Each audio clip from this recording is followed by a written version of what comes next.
Hoje é dia de meditarmos na palavra do Senhor. Que bom, né, irmãos? E o assunto de hoje o título da nossa mensagem é investimentos. Certa feita nós fizemos um vídeo que está no nosso canal, que eu recomendo que você assista, porque tem tudo a ver com o nosso momento que nós estamos vivendo atualmente. Chama-se Dinheiro, um assunto espiritual. Mas hoje nós vamos avançar um pouco mais nesse tema. E eu convido você a abrir sua Bíblia em Mateus capítulo 4, verso 8 a 9, quando nosso Senhor Jesus Cristo passa pela tentação do deserto e o próprio Satanás se aproxima para falar com ele. Vamos lá, Mateus 4, 8 a 9. Diz assim: Novamente o diabo o levou a um monte muito alto e lhe mostrou todos os reinos do mundo e seu esplendor. Ele disse: Tudo te darei se você se prostrar e me adorar. Jesus disse: Retire-se, Satanás, pois está escrito: Adore o Senhor seu Deus e sirva somente a Ele. Olha só que coisa incrível essa proposta de Satanás. Mas vamos ver o que o Senhor Jesus fala mais sobre esse assunto. Passe algumas páginas, vai em Mateus capítulo 6, né? Vamos ler aí, 6, de 19 a 21. Ele fala assim: Não acumulem para vocês tesouros na terra, onde a traça, a ferrugem destroem, e onde os ladrões arrombam e furtam. Mas acumulem para vocês tesouros no céu, onde a traça, a ferrugem não destroem, e onde os ladrões não arrombam nem furtam. Pois onde estiver o seu tesouro, aí também estará o seu coração. Jesus é muito enfático, irmãos, quando ele aborda o assunto dinheiro, né? Certa feita, um jovem rico que cumpria todos os mandamentos da lei, queria e perguntou para ele o que eu preciso para entrar no reino de Deus. E Jesus, vendo o seu coração, o coração daquele jovem, falou: abra mão das riquezas que você tem e me siga. Dê aos pobres e me siga. E o jovem não quis isso, saiu triste, foi embora, e Jesus falou uma frase duríssima, que é mais fácil, irmãos, entrar um camelo pelo buraco da agulha do que um rico entrar no reino de Deus. Ele fala isso em algumas parábolas, na parábola do rico e do Lázaro, mostrando depois da morte dos dois para onde cada um foi. O rico foi para o inferno, Lázaro foi para o seio de Abraão, foi para o paraíso. Fala do empresário do agronegócio que juntou uma fortuna e ia guardar essa fortuna e gozar o resto da vida. Deus o chama de louco, a vida dele seria tomada naquele dia, porque ele não era rico para com Deus. Então, a riqueza, irmãos, que não é usada em amor, ela vira um Deus. E nosso Senhor Jesus Cristo deu um nome a esse Deus, chamou de Mamon, que era um Deus da Cananeia, onde havia sacrifícios humanos em ofertas a esse Deus diabólico, né? Esse amor ao dinheiro impede o amor a Deus, impede o amor ao próximo, traz uma falsa segurança, né? Uma segurança totalmente volátil, irmãos. Se você vê na história aquela crise de 1929 da Bolsa, vários empresários riquíssimos perderam tudo, da noite para o dia, cometeram suicídios, pulavam das janelas dos prédios. E aquele crack acabou alimentando o regime fascista e nazista anos depois, irmãos. A crise de 2008 do sistema financeiro continuou também pessoas perdendo suas casas por hipotecas, pessoas cometendo suicídios. E hoje nós vivemos numa instabilidade financeira muito grande. De vez em quando a gente vê notícias aí de hackers entrando em instituições financeiras no Brasil e roubando milhões.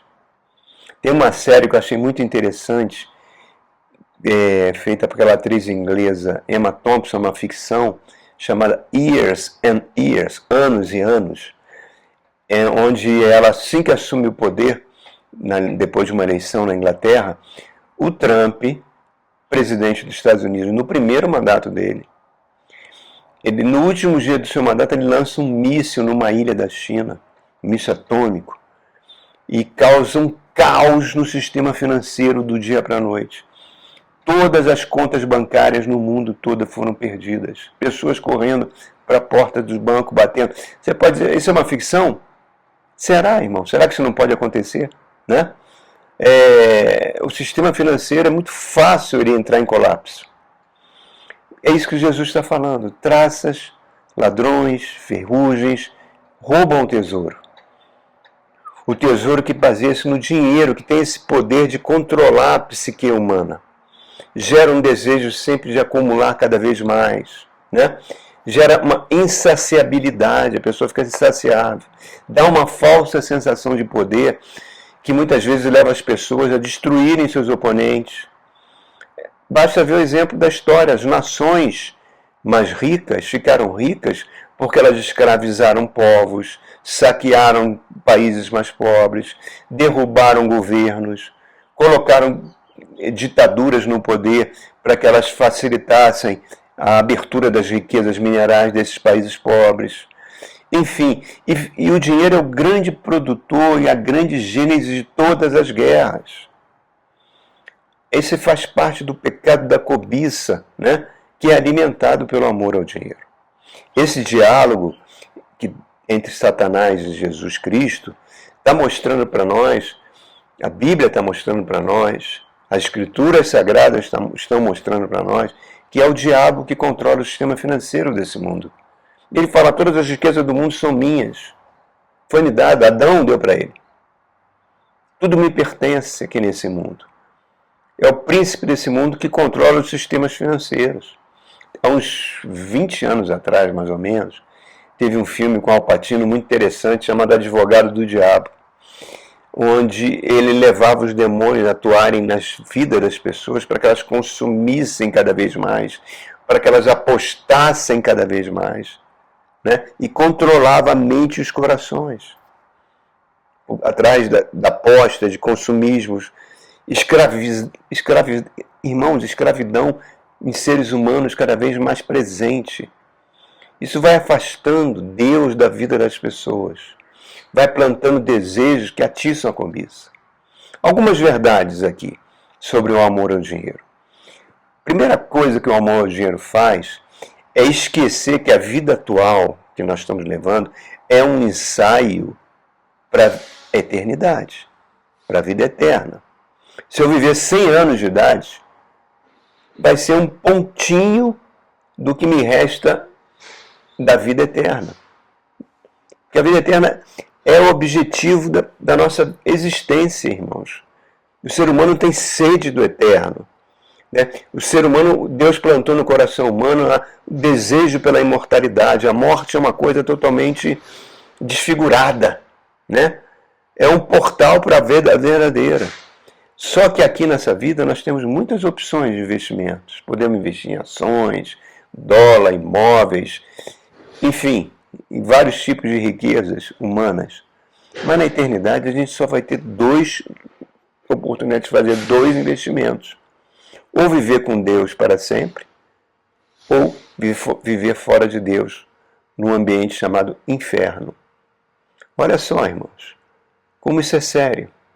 O meu relacionamento com Deus ou com Mamon vai determinar como vai ser a eternidade para mim. Claro, se eu tiver Cristo na minha vida, confiar nele, depender dele, é uma segurança para a vida eterna. Agora, se eu desprezo isso, salvação, amor, perdão que Cristo me trouxe, e coloco meu coração no objetivo de sempre querer acumular mais riquezas, eu vou ter a eternidade sim, mas separado de Deus. Deve ser a pior tragédia que pode acontecer, irmãos. C.S. Lewis, o teólogo inglês, ele falava que tem 2 tipos de pessoas. Somente aquelas que têm muito dinheiro. São poucos que chegam para Deus e falam, Deus, seja feita a tua vontade na minha vida. É só falar, pode botar no meu coração, quero obedecer seus mandamentos. Mais raro. A grande maioria das pessoas que têm dinheiro, Deus olha para a pessoa e fala, tá bom, meu filho, você quer levar a vida do seu jeito? Leve. Quando eu entender que a vida que eu estou levando aqui agora é uma preparação para a vida eterna, irmãos, eu vou viver de modo diferente. Outra coisa, então essa é a primeira coisa do amor ao dinheiro. Desconhece a eternidade. Segunda coisa, o amor ao dinheiro, olha que Jesus está falando, o tesouro que você acumula, o ladrão, a traça, o sistema financeiro tem grande poder de destruir isso. O que você acha importante agora, fama, dinheiro, prazeres, tudo isso vai perder o seu valor, irmãos. E você desconhece isso quando você ama o dinheiro. Terceira coisa que o amor ao dinheiro faz, ele bloqueia a verdadeira conversão. Isso é o mais comum, né? Porque o reino de Deus passa a não ser mais prioritário. Importa agora o aqui e agora. E aí a gente vê tantos cristãos priorizando prosperidade financeira, ser um vencedor, que eles vão abrindo mão da ética, da moral, né? E a gente vai ficando cada vez mais parecido com a humanidade nos tempos de Noé. Olha só. E Jesus já profetizou isso, que vai acontecer isso. Quando aproximar da volta dele, a humanidade será muito parecida com a humanidade nos tempos de Noé, que era a humanidade pervertida e que Deus se arrependeu de ter feito ser humano. É isso que o amor ao dinheiro faz, irmãos. É uma conversão fake que a pessoa sofre. Quarto, o amor ao dinheiro leva a uma vida egocêntrica, totalmente egocêntrica, sem consequências a longo prazo. Lá em 1 Coríntios capítulo 15, verso 31, o apóstolo Paulo fala: se Jesus não ressuscitou dentre os mortos, somos os mais loucos, mais dignos de pena. Vamos fazer o seguinte, o que importa é aqui e agora. Comamos e bebamos, porque morreremos. Seremos biodegradáveis. Não tem nada disso de vida eterna. É uma vida totalmente egoísta, irmãos. Totalmente egoísta. O amor ao dinheiro, a quinta coisa, o amor ao dinheiro faz, ele não se importa em saber que a morte não é um fim. A morte é apenas uma porta para a vida eterna. E o que ele está fazendo aqui, agora, vai ter consequências eternas.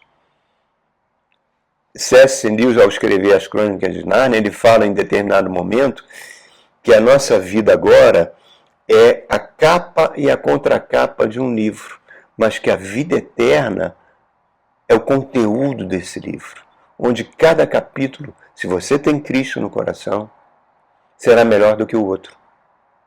Aquilo que olhos não viram, aquilo que ouvidos não ouviram, aquilo que jamais entrou no coração humano, é aquilo que Deus tem reservado para aqueles que o amam.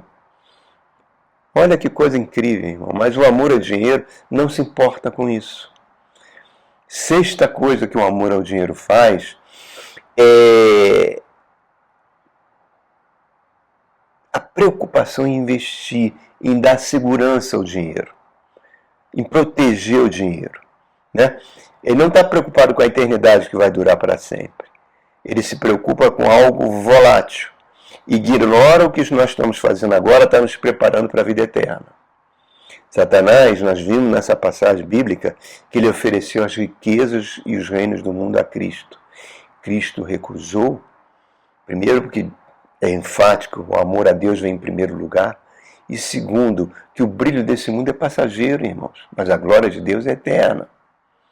E essa tentação que Satanás faz continua presente hoje no meio cristão.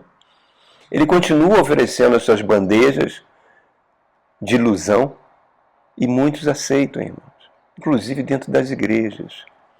Sexto, o amor ao dinheiro não dá importância às palavras de Jesus Cristo, né? Porque quais são os tesouros na terra e o que pode destruí-los? Bens, cargos, poder, influência política, aplausos, seguidores, enfim, parecem coisas sólidas, mas são muito frágeis.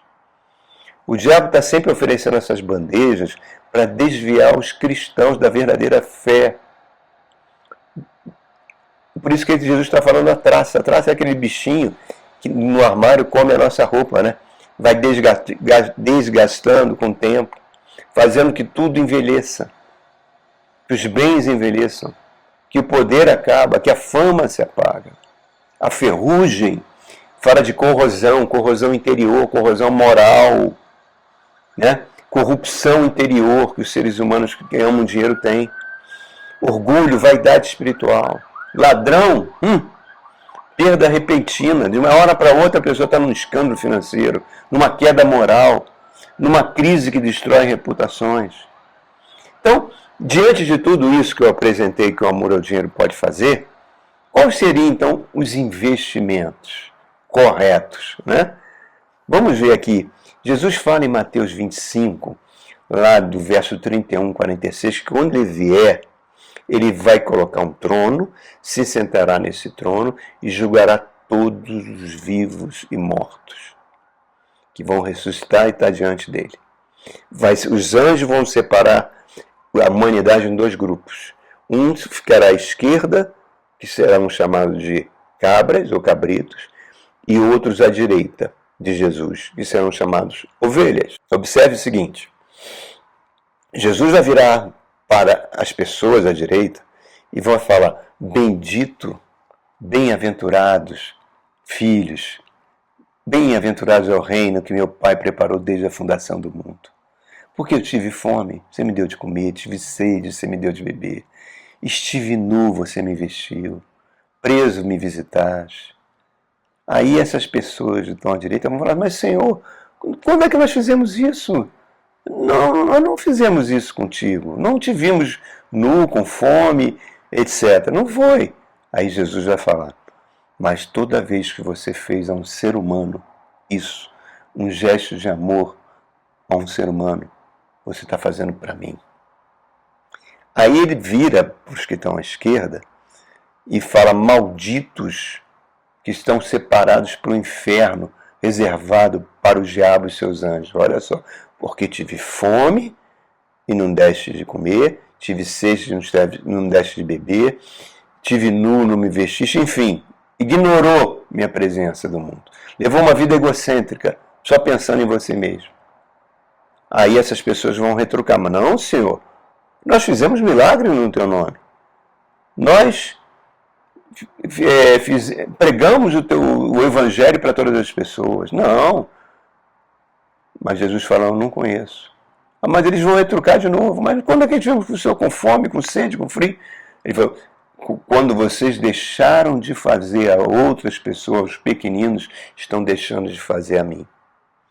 Então, olha a consequência do verdadeiro investimento. Por isso, o primeiro investimento para você acumular tesouro no céu é amor. Só existe povo de Deus, irmãos. É o povo que ama. O povo que ama é o povo de Deus. Né? O amor cobre multidão de pecados. Olha só, o amor, querido, é a essência do caráter de Deus. João 3,16, Deus amou o mundo de tal maneira que deu o seu Filho unigênito para que todo aquele que nele crê não pereça, seja salvo. Jesus disse aos seus discípulos: serei conhecidos como meus discípulos se amarem uns aos outros. Os dois primeiros mandamentos da lei: amar a Deus de todo o coração, de toda a alma, de todo o entendimento, com todas as nossas forças, primeiro mandamento, e amar o próximo como a nós mesmos. Esse é o resumo da lei de Deus. O que o tesouro na terra faz? Ele inverte isso, né? Porque quem ama a Deus obedece sua palavra, né? Independente das circunstâncias. Tem sempre um espírito de gratidão pelo simples fato de estar respirando. Quando você ama o próximo, você não adultera, você não cobiça, você não furta, você não é fofoqueiro. É claro que essas coisas precisam da ajuda do Espírito Santo. Só por isso, somente quem nasceu de novo pode dizer que ama a Deus. Porque quando você nasce de novo, vira um axioma na sua vida fazer aos outros aquilo que você gostaria que fizesse contigo. Então, o amor é o maior investimento que a gente pode fazer. Segundo investimento, para os tesouros no céu, a fidelidade moral. Né? Olha que coisa incrível, irmãos. Noé era justo, era reto no meio de uma geração corrompida, depravada. Fidelidade envolve fidelidade conjugal, fidelidade à igreja que traz o alimento espiritual para você, ao seu ambiente de trabalho, aos seus colegas de trabalho, que onde lugar que às vezes ocorre tanta traição, tanta puxada de tapete, né, por cargos, aos seus amigos. Como é raro ter fidelidade com os amigos, irmãos. Terceira coisa, o terceiro maior investimento para acumular tesouro no céu, a santidade. Hebreus 12, 29 diz que nosso Deus é fogo consumidor, a sua santidade é total. Gênesis 6, 9 diz que Noé andava com Deus, acatou integralmente as ordens de Deus, não era uma pessoa perfeita, tinha seus defeitos, mas não cedeu à degeneração moral daquela sociedade. Deus então o preservou da destruição do dilúvio. Se Deus é santo, irmão, os meus relacionamentos têm que ser santos. As minhas transações financeiras têm que ser santas. A minha palavra tem que refletir isso, irmãos. Só existe santidade em corações que perdoam, não é? Olha só, irmãos. Eu confesso que eu não gosto de falar sobre isso, mas não posso deixar de falar. Aquilo que eu falo não tem nada a ver com a sua preferência política, seja ela de esquerda ou de direita, não importa, isso faz parte do jogo democrático. Mas me causa ojeriza, essa é a palavra, quando eu vejo essa bancada evangélica no parlamento brasileiro. Mais de quase 2/3 dos deputados pertencem a essa bancada evangélica, que é liderada por um pastor evangélico que já renovou seu mandato aí por 3 mandatos, está 15 anos no poder. É esse grupo que forma essa coisa abominável chamada Centrão, onde eles pegam dinheiro do orçamento. No governo anterior, pegaram o dinheiro do orçamento, transformaram em orçamento secreto e usaram emendas parlamentares para distribuir o dinheiro entre eles.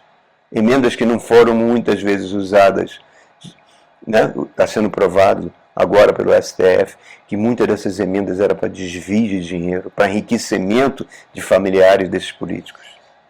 Estamos vendo essa coisa abominável, diabólica, criada por essa bancada evangélica, chamada essa lei, esse projeto de lei de proteção dos deputados.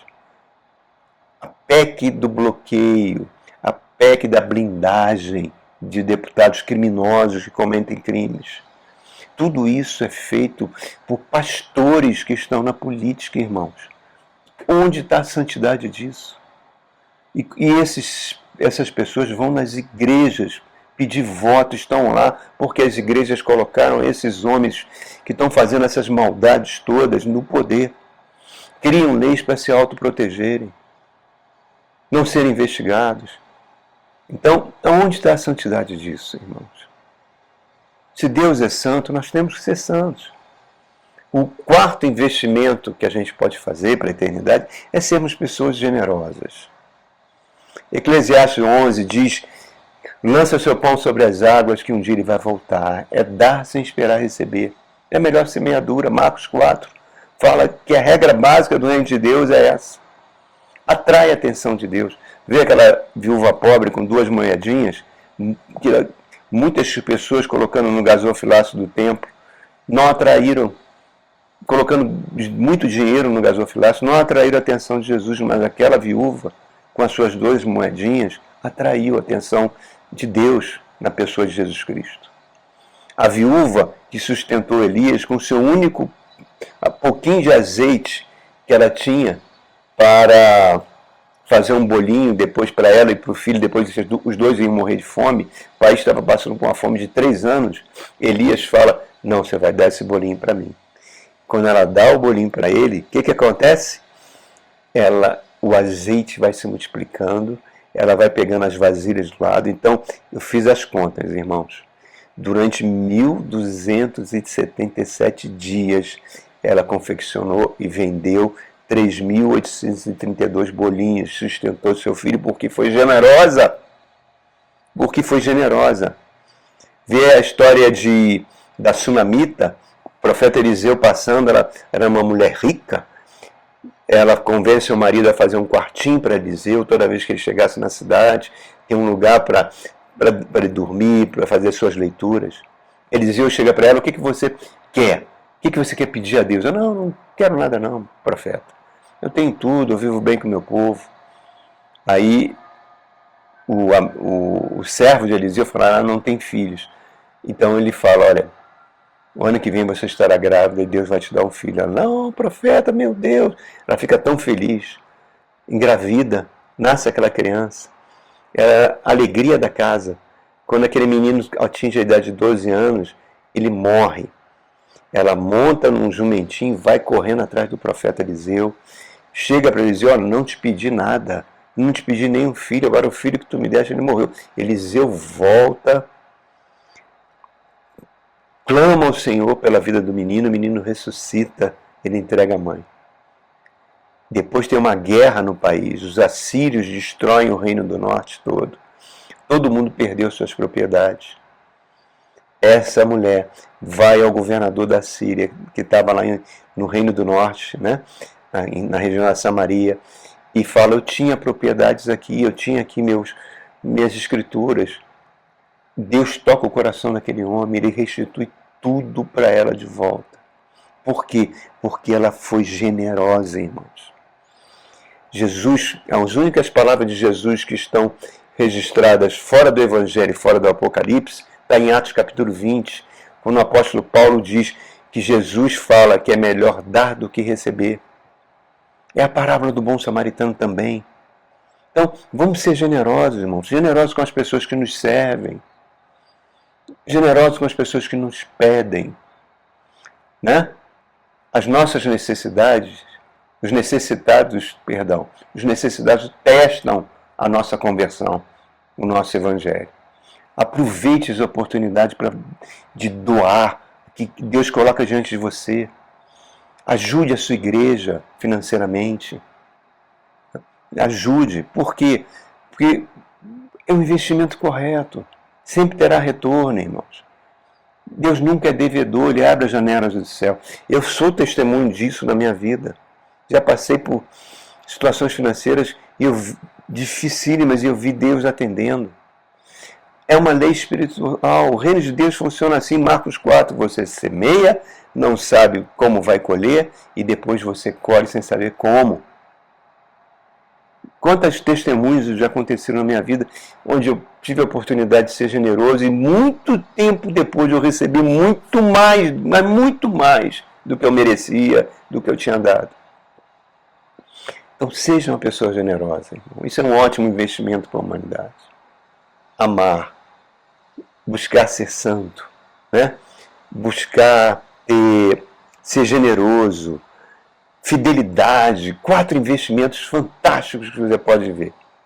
Mas aí eu pergunto a você, onde está o seu coração? Em que você tem investido nesse mundo? Você está investindo para agora ou para a eternidade? Está investindo nos tesouros da terra ou nos tesouros do céu? Estaremos entre aqueles que estarão à direita no julgamento final ou com aqueles que estarão à esquerda? Perguntas importantes, irmãos. Então, o melhor investimento é investir no reino de Deus e nas pessoas. Amém? Que Deus abençoe você.